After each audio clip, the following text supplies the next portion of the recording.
So DC has some of the strangest marijuana laws in the country. Here it's legal to possess marijuana and to use marijuana, but it's not legal to buy marijuana or to sell marijuana. So that's created a strange quandary for elected officials and police in the city. In 2014, advocates qualified a measure on the DC ballot to decriminalize marijuana and allow possession in small amounts. It passed overwhelmingly. More than 7 in 10 voters approved it, and it took effect into law, but it was quickly derailed by Republicans in Congress at the time trying to intervene and putting measures in place to prohibit the city from regulating the sale of marijuana. The anti-DC marijuana provisions in the federal budget were pushed by Republican Congressman Andy Harris of Maryland. Now he's a member of the minority of the House of Representatives, and the Democrats who lead the House say that they oppose the anti-marijuana provision. The problem is you have this quasi-legal marijuana market. People are purchasing marijuana. They've always been purchasing marijuana regardless of the legality of it, but the city doesn't have a mechanism for example, enforcing testing requirements, saying the marijuana sold in DC must be inspected for pesticides or other contaminants. And we also have situations where people are trying to get around marijuana laws by purchasing, let's say, a t-shirt or a drawstring bag for an unusual amount of money, and it comes with a complimentary marijuana gift. This is legally questionable, but this is the kind of situation that people are in where you can't legally buy it, but you can legally use it, but you've had to get it somehow.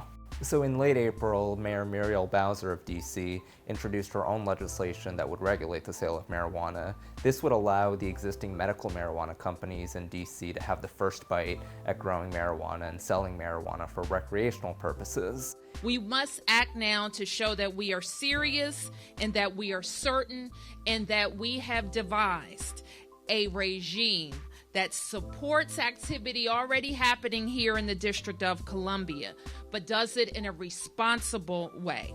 So today I'm excited to announce that we are introducing the Safe Cannabis Sales Act of 2019. The mayor's plan involves legalizing marijuana dispensaries and then imposing a 17% tax on marijuana products, and then using the proceeds from that tax to fund affordable housing programs in a city where gentrification is particularly harsh and where housing prices have been on the rise.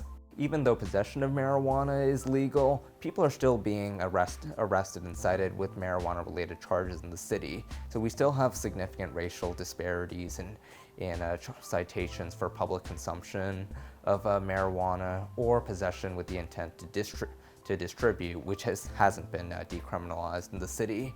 So recently, DC police have announced that they've changed their policy for dealing with public consumption issues. Instead of arresting people and taking them to jail, the police leadership says they're now instead sending citations. So the council is talking about doing hearings, going through the whole legislative process to figure out what's the best way to regulate and legalize recreational marijuana. But it won't be able to take effect until the issue in Congress is resolved. So right now, we don't know when the next opportunity is to take out the anti-marijuana provisions from the federal budget. It may not be until after the 2020 presidential election, but in the time being, Mayor Bowser and the members of the DC Council want to get the ball rolling on legalizing marijuana, want to have the debates about the best way to do it, how much you should tax a product, who can get licenses to grow and sell it, where these stores can go. They want to have these discussions now so that whenever the federal budget issue is dealt with, the city can get rolling.